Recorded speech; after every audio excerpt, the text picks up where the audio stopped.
Welcome everyone to our video series. I'm here with Andy Bassett, CEO of Ellerbrock-Norris. I'm Cameron Carlo, Chief Marketing Officer here. And we don't really know what these are going to turn into. We just want to sit down and have some discussions about some really important topics in the construction, contractor industries and talk a little bit about what we do, but even beyond that, just how you can be helping yourself as you build your business and think about the risks that you're facing, think about the value of your business and how your value today, how would it change if something happened to you, if something happened to your key employees, if there's a major safety incident or a violation or a lawsuit, just all these different things that go into running a business day to day.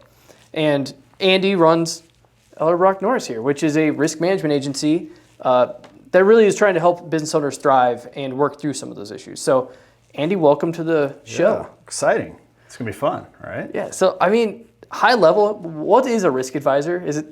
And how do they help business owners? Yeah, you said something interesting is like capturing the value of our businesses, right? And I think at the end of the day, any advisor, but certainly risk advisor, that title, it's somebody that deeply understands the goals of a business, what opportunity lies in front of that business, that leadership team, and how to go kind of solve for getting us on a path to be the most successful we can, right? And so we've got a business as it sits today that we have these hopes and dreams and goals, and there's lots of different things that can pop up at any moment and derail us from that, right? And so a risk advisor's role is to understand those things, to be able to see some of that stuff hopefully coming, and then be able to provide the advice to business owners to maximize value, to be able to create the most value, whatever that means. It means a lot of different things for different people, but to ultimately maximize value in the company. And the beauty of it is advisors see a lot of different things. We have the luxury of being able to see inside the four walls or on the job sites of many, many different companies. And we get to see a lot of different situations, how they've developed, how they could have been prevented, and then turn around and provide advice to help others, be able to understand how to navigate those waters. So, it's advice is key to be able to have the success we all want to have in business, and we got to find who those people are that can help us achieve that.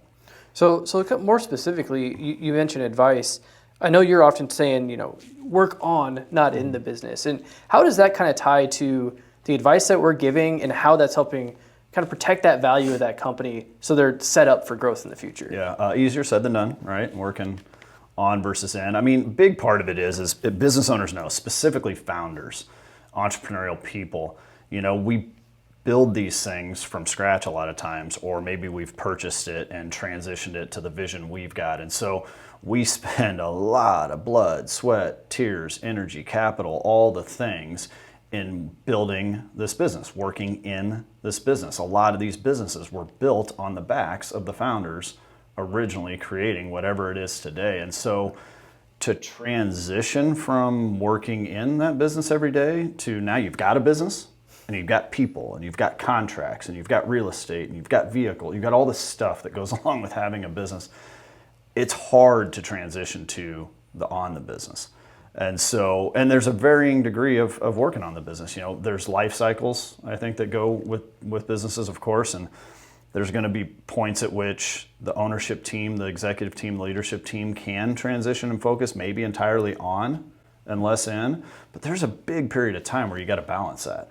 And it's trying to figure out how do we spend the appropriate time as leaders, as founders in the business, and then partner in a lot of cases with outside advisors to help us get our heads around the on the business piece.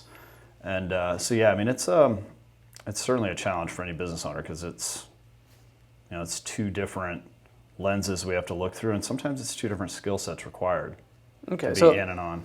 Sure. So the process then, you mentioned in that advisory relationship, what does it look like if you're one of your clients? Are they coming in and you're just being like, oh, here's one problem, go fix it? Or what's it look like? Yeah, so in order to provide the right advice, at the end of the day, you've got to deeply understand a business, the owners, the group, everything about the business. And so what's that mean? That means we've got to have systems and processes to go through the practice of understanding and asking the right questions, deeply getting to know the different areas of a business, what could impact them, how that ties to future goals, It's, oftentimes in the risk management space, people are used to insurance programs or benefits programs or, even investment strategies or whatever or contracts from their attorneys, and all these things that are sometimes they're products or sometimes they're pieces that are addressed in these silos and at different points in time, again, as the life cycle of a company changes and shifts.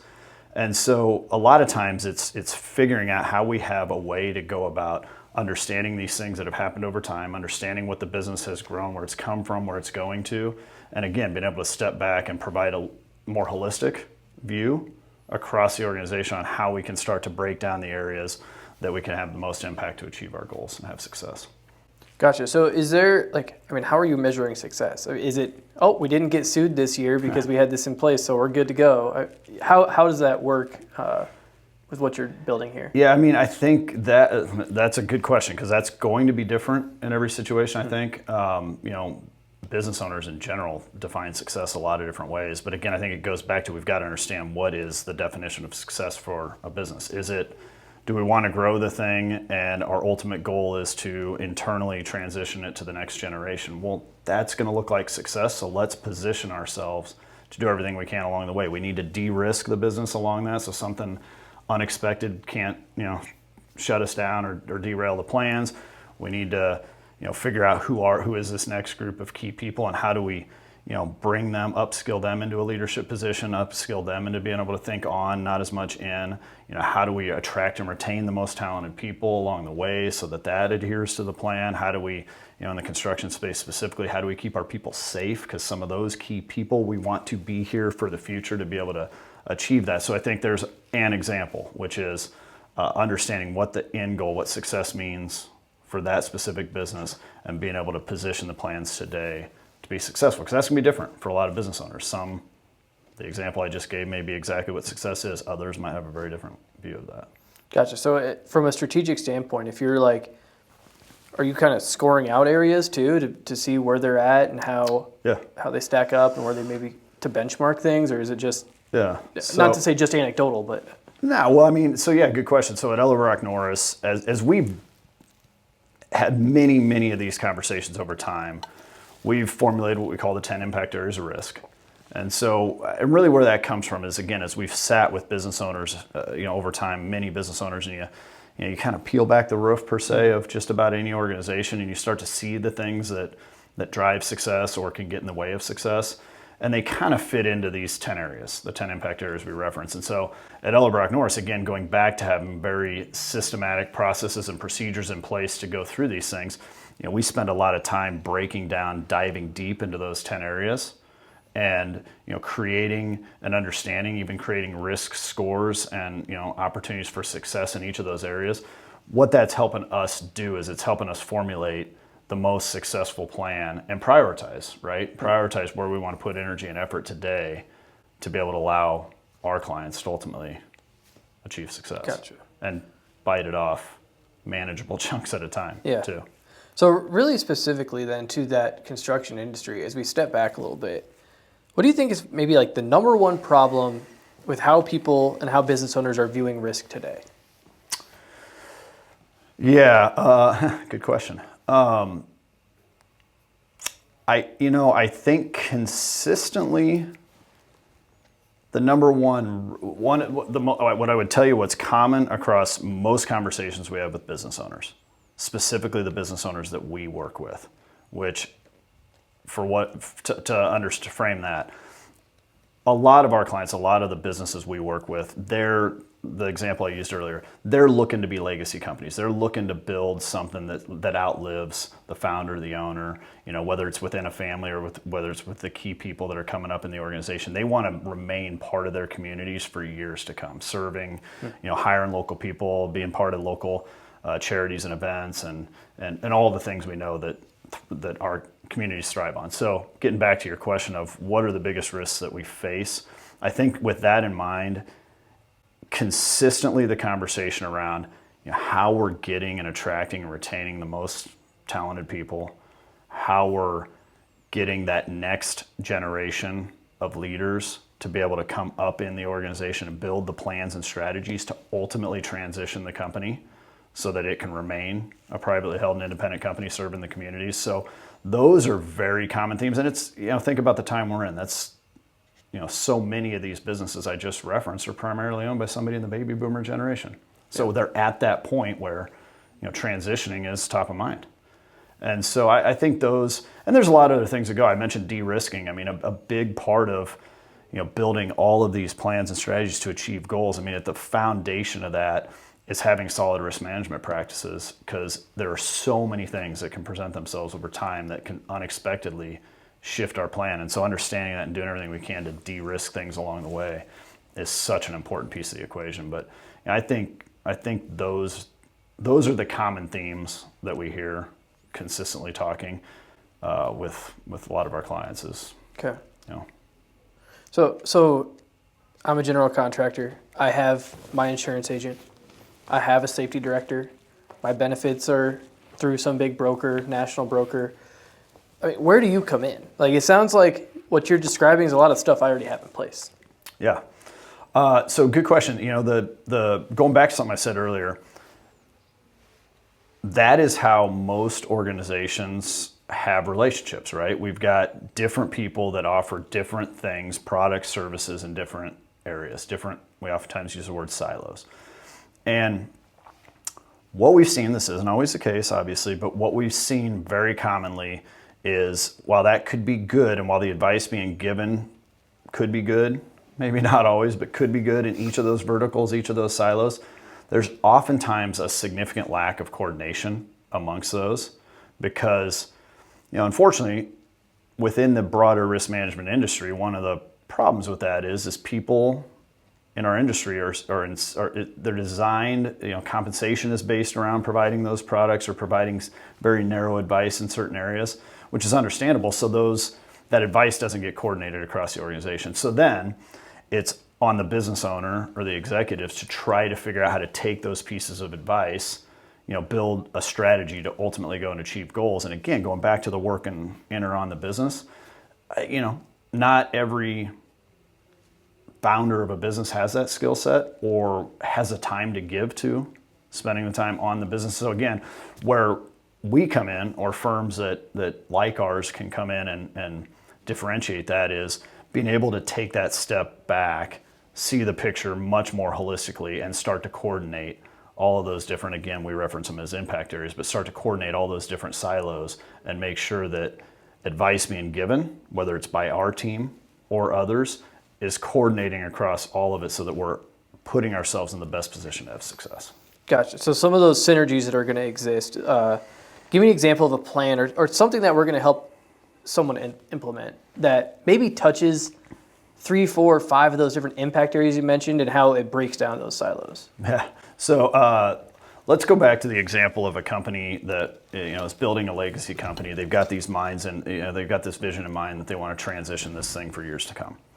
There's a lot of pieces that go into that. So we know that we've got to eventually figure out how we're going to solve for this perpetuation plan, how we're going to perpetuate the business to the next set of key people.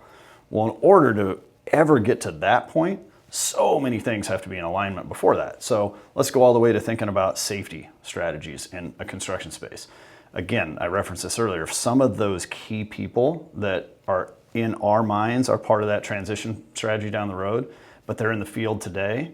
Like, we want to make sure we're doing everything we can to keep them safe, keep them coming to work, keep them ingrained and engaged in the culture so that we can bring them up and ultimately hopefully facilitate the plan down the road. Or, we know we need to get more people that are high level that we believe can come up and be, that next generation of leaders in the company. So we've got to figure out how we structure the most attractive, benefits and attraction and retention platform to get the highest quality, most talented people in the organization. So, we've got safety, we've got benefits and retention. Those are a couple of the impact areas we talk about. You can think about things like insurance, the importance of having, understanding that that's the goal and understanding where we want to get the company to, is then we're making decisions every day to do everything we can to de-risk the company, control costs so that we can reinvest in, that plan or strategy. So, and then the key people, I already referenced it, but we've got to identify who those key people are and figure out how do we allow them to get the skills to be the next generation. So there's 4 or 5 impact areas. Yeah, that's not even mentioning like what happens if something does happen to the owner. Yeah. Today. 100%. Like, Yeah, that's a good point. We talk all the time. I mean, when we talk about risk management, risk advisory work, a lot of the plans and strategies we're talking about are being built to protect against things that may or may not happen. We may or may not have an employee get injured. We may or may not get in an auto accident. We may or may not have high turnover. We may or may not have a building fire, etc. One of the things that is an absolute guarantee is the owners, the founders, everything else. We will all be exiting our business at some point. And that's either going to be through a planned or an unplanned event. Mm-hmm. So to your point, if we're not thinking through what are the things that could happen that could totally derail us from this plan if one of the founders or owners, something happens unexpectedly, so we need to think through that.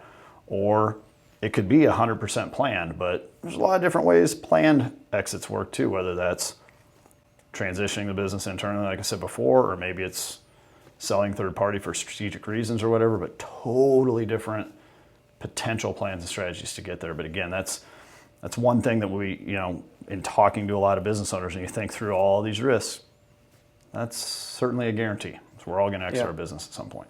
And then even getting down to like, you think of more modern events, you think of tariffs and imports and supply chain and all those things that you don't realize are a problem until they're a problem, right? Yeah. So I guess, can you speak to that a little bit in terms of how is it that you're helping predict the things that you have no idea are ever going to happen to protect against it? Yeah, I mean, obviously nobody's got the crystal ball. A big part of it is we do have the luxury I mentioned earlier of seeing in the four walls, talking to so many businesses that we get a lot more insight just in conversation and hearing from other, very influential people that understand what's going on. But I mean, there's a lot of things. No, but the construction specifically, not a lot of people saw the impact COVID was going to have on supply chain, what it was going to do to the increased costs of goods and materials and products and all the things. But I promise you, companies that were more strategic in how they manage risk, how they position the company to be successful in the future, were able to weather that unexpected storm better than those that are flying by the seat of their pants every day, that are operating on probably pretty thin margins, they don't have the practices, they don't like, get trained the muscle per se to be able to see something or feel something coming and actually build plans and strategies to address it. When you're used to doing those things, when you're used to managing risk, when you've got advisors you work with or you do it internally and you actually work on the company, when something presents itself, you're much better positioned because you're naturally used to managing through those kind of things. And so, nobody's got the crystal ball, but I can promise you companies that are thinking this way and relying on external and internal partners that allow them to think this way, they're much better positioned when these current emerging risks start to present themselves. Gotcha. So the process to get started, let's say you feel like you might be operating a little thin. Let's say you might be, you don't really know what tomorrow's going to bring. What's the process look like for someone to work with you? Like, are you just bringing them in and just talking a bunch, or how are you measuring them? Yeah, I mean, at Ellerbrock-Norris, we've defined how we engage with our clients initially pretty clearly.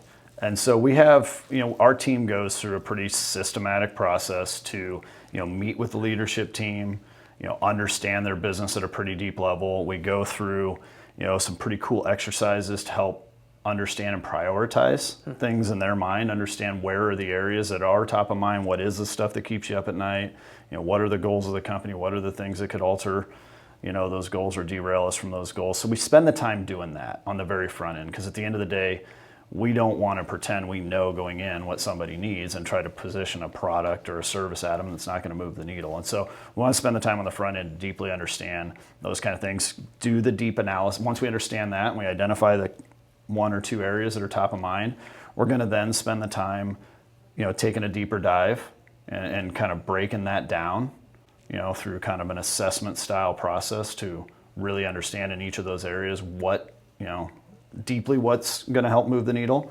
And then from there, we're going to be able to create the plans and strategies to ultimately go back and say, here's how we think we can help solve for it. And that's usually how we ultimately end up partnering. Gotcha. With our clients.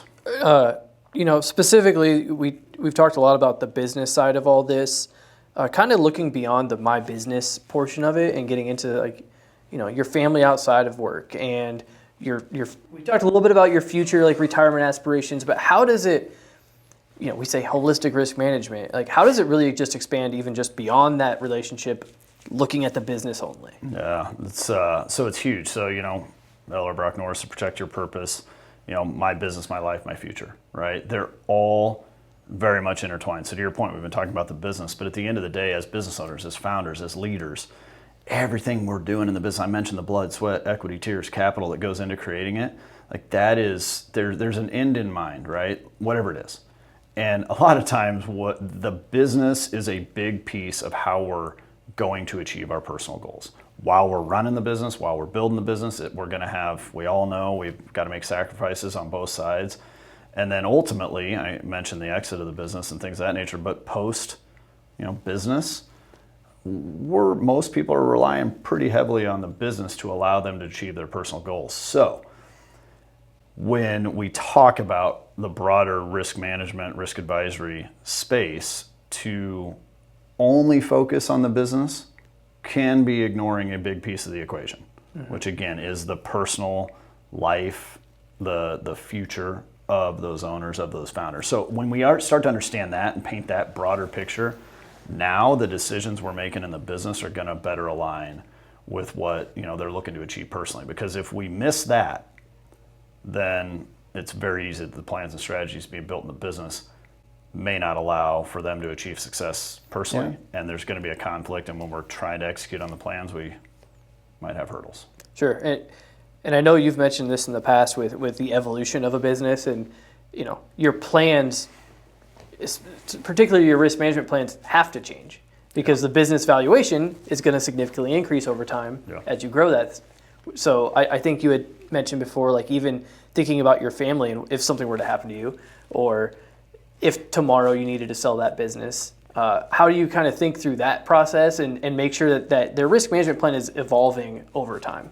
Yeah, I mean, that's key. So at Ellerbrock-Norris, the whole process I defined or described that we engage initially with our clients, that's an ongoing process. So we're continually going through a systematic approach to how we are constantly understanding how risk is evolving and changing in a business, how goals are evolving and changing in a business. And we're very systematic about making sure we spend the time, have the meetings, do all the analysis we need to do to make sure that as it changes and evolves, we're staying up with it. Because you're exactly right. I mentioned it earlier. When we start businesses and as we grow in a business and we see the life cycles of a business, we make decisions over time based on what makes sense at that moment in time.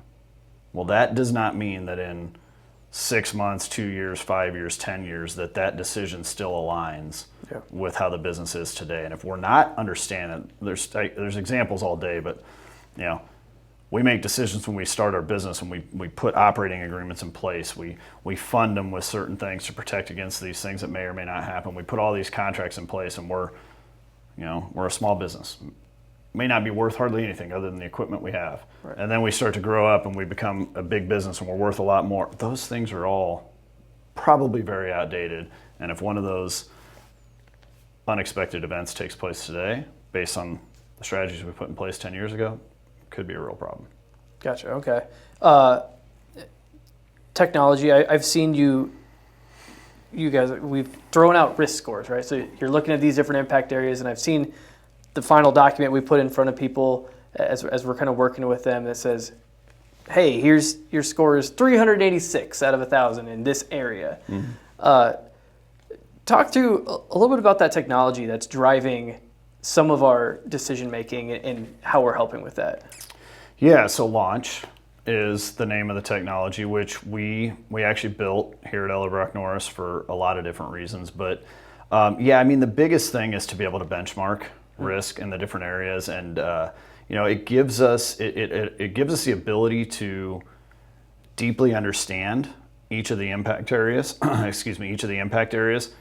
Put risk scores around those, and so over time, And it's going to help us obviously understand where to deploy the resources, where it's going to be most effective, right? And so when we're talking about building plans and strategies, we know where to deploy those plans and deploy those strategies. And then over time, we're also going to be able to see our risk profile, our risk scores improve, and then we can shift plans and strategies to then address areas that maybe have kind of moved up the list. Yeah. And so yeah, having a technology platform to be able to take the philosophy we're talking about right now and present it and put it in a workable format that us and our clients can go through, have access to, be able to see the plans, see the strategies, be able to build outputs, be able to build timelines like that, that's actually invaluable in a lot of regards. It's a big differentiator.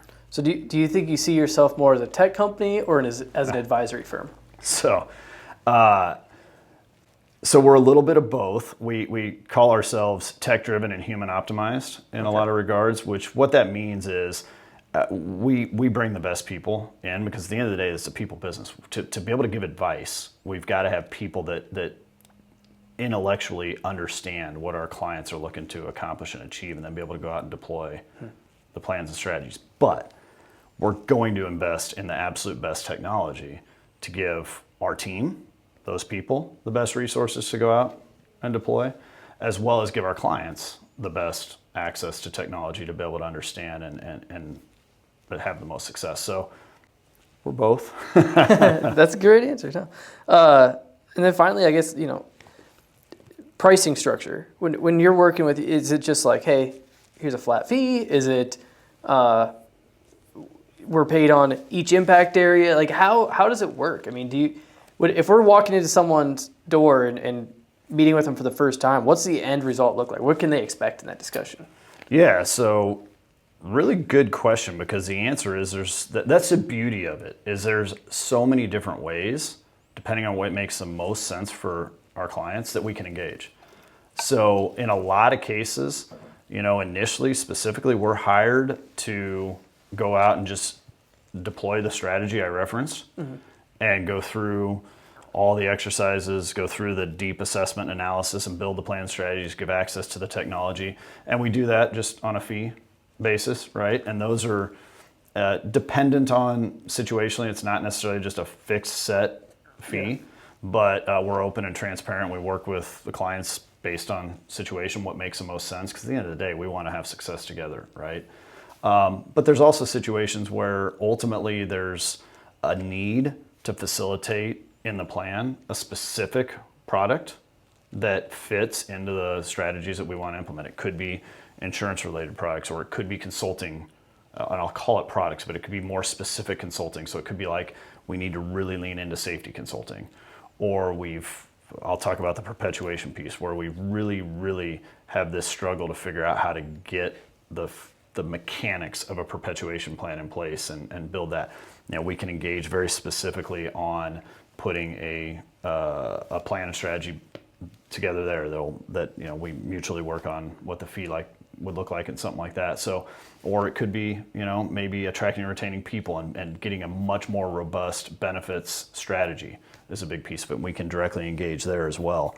So we're kind of agnostic to what specific area. We just want to be able to engage where we can provide the most help for our client. And so it's not about just selling them the most products and making a huge commission on it? No, unfortunately, a lot of people in our business, sure, that might be true, but no, not at Ellerbrock-Norris. Gotcha. So part of that too, you mentioned the exit planning side. Talk a little bit about the impact of Ellerbrock-Norris Wealth Strategies. Yeah. I know it's like you're not technically affiliated. That's an RIA separate. What are they adding, and how are they kind of pulling into that model? Yeah, I think ENWS, to me, some of the most fun success stories we have are when ENWS is engaged and assisting in achieving those goals. But a lot of the foundation of ENWS is it's touching that my future, my life, my future, and my business. And so when we're doing work specifically for business owners, I mentioned earlier, such a massive part of how they're going to achieve success personally, oftentimes post business post-exit is going to be dependent on a successful exit of the business. Because the reality is, they've put so much of their blood, sweat, energy, capital, as I said before, into that business, that being able to maximize it on the backside is what's going to allow them to be able to do with their family or with charitable, donations and contributions, with travel, with, kids' school, grandkids' school, all the things people want to do. A lot of times it's very dependent on a successful exit of the business. Oh, and by the way, when we have multiple people, we have multiple partners, totally different goals, totally different probably spots in life when it comes to the exit of the business. And so it's so important to have that plan, to have those conversations and build the strategy to make that exit successful, because not only are the people exiting dependent on it for the reasons I just said, all of the people on their team, all the people they employ, all their families, all the partners they have, everybody that touches their business, are pretty dependent on a successful exit as well to the next generation. And so the work ENWS is able to do to help businesses that serve our communities successfully do that it's pretty awesome. Gotcha. Okay. So one last question for you here. Kind of describe the clients that you feel like get the most value from us. Like, what are they? Is it from industry to size to situational even? Like, who is it? Yeah. So I mean, there's definitely a clear profile that we see being the most successful in deploying these strategies. You think of companies that have, call it 10 to 300 employees. Certainly a lot of success in the blue collar space, construction, the trades, manufacturing, wholesale distribution. We have a lot of success there because the reality is there's a lot of risk associated with those businesses, right? We love privately held, independently owned businesses, family businesses as well, but specifically ones that are looking to build a legacy business. I mentioned it earlier. I mean, at the end of the day, that's what we're doing here at Ellerbrock-Norris. I mean, we have this deep passion about remaining privately held, which is rare in our business at this point. Why? Because we want to be us. We want to give back to the community. We want to serve our clients. We want to, our stakeholders we talk about all the time, our employees, their families, the communities we serve. The moment we're no longer a privately held legacy business, that all changes. So a lot of our clients have that same vision and that same view. And that's where we can have incredible success, and we can have it together. I think that's one of my favorite things I get to talk about when I sit across from our clients and business owners, is that we're in this together. Like, if we together deploy the right strategies to help you be successful, we're successful right alongside you. And at the end of the day, the communities we serve, they benefit from it as well, because Ellerbrock's not going anywhere. And if we can help all of our clients have that same ultimate path, then we're doing nothing but supporting these communities we all love. That's fun. We get very passionate about that message at Ellerbrock-Norris. Awesome. Well, Andy, thank you so much for the time today. I'm excited for what we're going to do with these in the future, as we can dive a little bit deeper into some of this stuff. But with that being said, if you want a free risk evaluation, go ahead and go to ellerbrock-norris.com. That's just basically the first step in our process of looking at your business as a whole, kind of getting some of those scorings that we talked about in different impact areas and prioritizing that risk.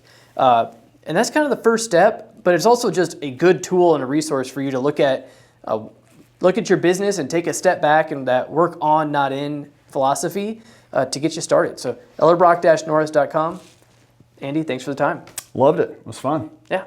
See you next time.